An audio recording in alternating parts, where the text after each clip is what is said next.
Selamat pagi, Bu Prima dan teman-teman sekalian. Pada kesempatan kali ini, kami dari kelompok 3 akan mempresentasikan mengenai manajemen berdasarkan aktivitas.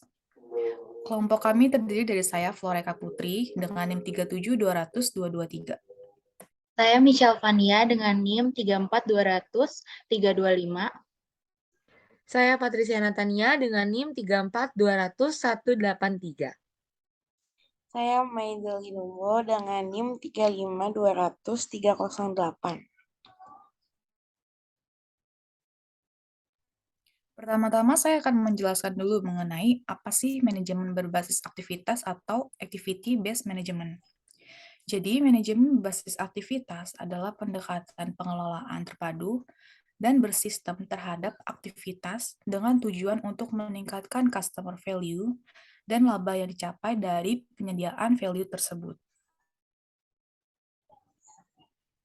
Lalu apa sih tujuannya? Jadi tujuan ABM ini adalah untuk improvement secara berkelanjutan terhadap customer value dan penghilangan pemborosan. Jadi dengan penghilangnya pemborosan tersebut, biaya itu dapat berkurang, dan sebagai akibatnya laba juga akan meningkat. Jadi, pengurangan biaya ini merupakan akibat dari dihilangkannya pemborosan. Selanjutnya, ini merupakan manajemen berdasarkan aktivitas dan hubungannya dengan perhitungan biaya berdasarkan aktivitas. Jadi, ada dua model manajemen yang didasarkan pada dua dimensi. Yang pertama itu ada dimensi biaya. Jadi, dimensi biaya memberikan informasi kepada sumber daya, aktivitas, dan objek biaya yang menjadi perhatian seperti produk, pelanggan, pemasok, dan saluran distribusi dengan tujuan memperbaiki akurasi pembebanan biaya yang berguna untuk penghitungan harga produksi, manajemen biaya strategis, dan analisis taktis. Selanjutnya, saya akan menjelaskan tentang model manajemen yang kedua. Yang kedua itu ada dimensi proses. Artinya, yaitu memberikan informasi mengenai aktivitas apa saja yang harus dilakukan, mengapa harus dilakukan, dan seberapa baik aktivitas tersebut untuk dilakukan. Tujuannya adalah untuk mengurangi biaya sehingga mampu untuk melakukan dan mengukur perbaikan berkelanjutan.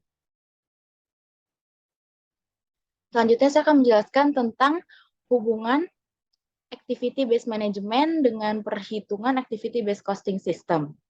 ABM melibatkan ABC dan menggunakannya sebagai sumber informasi utama dengan tujuan memperbaiki pengambilan keputusan dengan menginformasikan biaya yang akurat dan mengurangi biaya dengan mendorong serta mendukung berbagai usaha perbaikan berkelanjutan.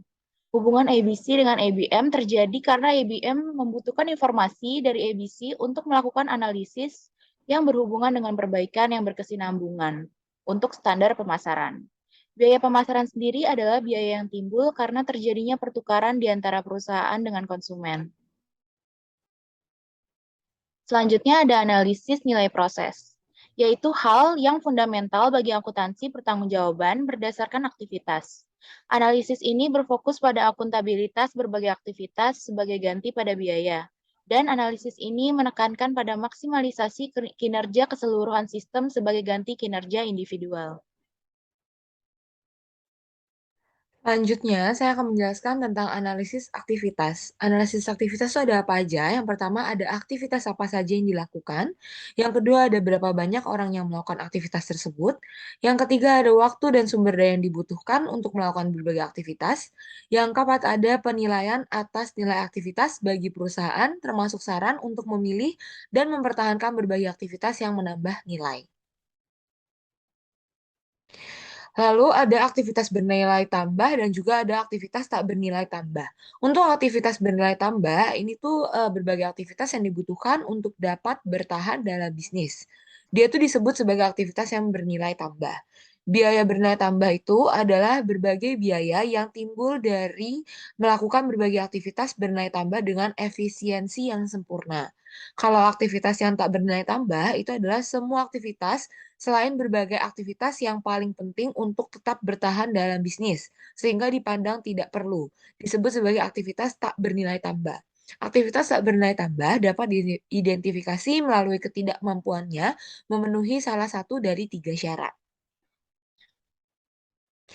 Selanjutnya ada pelaporan biaya bernilai dan tak bernilai tambah. Biaya ini tuh adalah untuk mengurangi biaya tak bernilai tambah, adalah salah satu cara meningkatkan efisiensi aktivitas. Penekanan pada biaya tak bernilai tambah menunjukkan tingkat pemborosan yang dialami perusahaan, hingga memberikan informasi mengenai potensi perbaikan. Suatu sistem pelaporan biaya adalah bahan penting dalam sistem akuntansi pertanggungjawaban berdasarkan aktivitas. Biaya bernilai tambah adalah berbagai biaya yang harus ditanggung perusahaan. Standar bernilai tambah membutuhkan eliminasi atas seluruh aktivitas tak bernilai tambah. Standar bernilai tambah atau value added standard itu adalah mengidentifikasi output aktivitas optimal. Pengidentifikasian output aktivitas optimal membutuhkan pengukuran output aktivitas. Selanjutnya ada perhitungan biaya pelanggan dan pemasok berdasarkan aktivitas, yaitu dalam sistem perhitungan biaya berdasarkan aktivitas, keakuratan perhitungan harga pokok produk diperbaiki dengan penelusuran biaya aktivitas pada produk yang memakai aktivitas. Selanjutnya ada perhitungan biaya pelanggan berdasarkan aktivitasnya, yaitu para pelanggan dapat mengkonsumsi aktivitas penggerak pelanggan dalam proporsi yang berbeda. Mengetahui besarnya biaya untuk melayani para pelanggan yang berbeda adalah informasi yang sangat penting untuk beberapa tujuan. Terus selanjutnya ada perhitungan biaya pelanggan versus perhitungan harga pokok produk, yaitu aktivitas yang digerakkan pelanggan seperti memasukkan pesanan, mengambil pesanan, mengirim, melakukan tindakan penjualan, dan mengevaluasi kredit klien diidentifikasi dan dimasukkan dalam daftar kamus aktivitas. Terus selanjutnya ada contoh soalnya, yaitu PT Fata Morgana telah menggunakan aktivitas standar untuk beberapa aktivitas operasional perusahaan, yaitu ada pembelian, pemasangan alat, administrasi, inspeksi peralatan, dan pengerjaan kembali. Berikut ini disajikan data aktivitas pemicu, kuantitas standar, kuantitas sesungguhnya, dan harga standar untuk tahun 2013. Ini di sini ada data-datanya. Terus pertanyaannya itu, sebutkan aktivitas apa saja yang merupakan aktivitas non-value added. Yang pertama ada cost bernilai tambah untuk tenaga kerja. Di sini ada 40.000 dikali 25.000, yaitu ada 1 miliar, yaitu yang kedua ada cost tidak bernilai tambah untuk bahan baku, yaitu ada 104 dikurangi 100.000 dikali 30.000, yaitu ada 120 juta. Yang ketiga, kos tidak bernilai tambah untuk inspeksi 30.000 dikurangi 0 dikali 12.000, ada 360.000. Yang terakhir, kos sesungguhnya untuk penerimaan 175 dikali 500.000, yaitu hasilnya 87.500. Sekian dan terima kasih.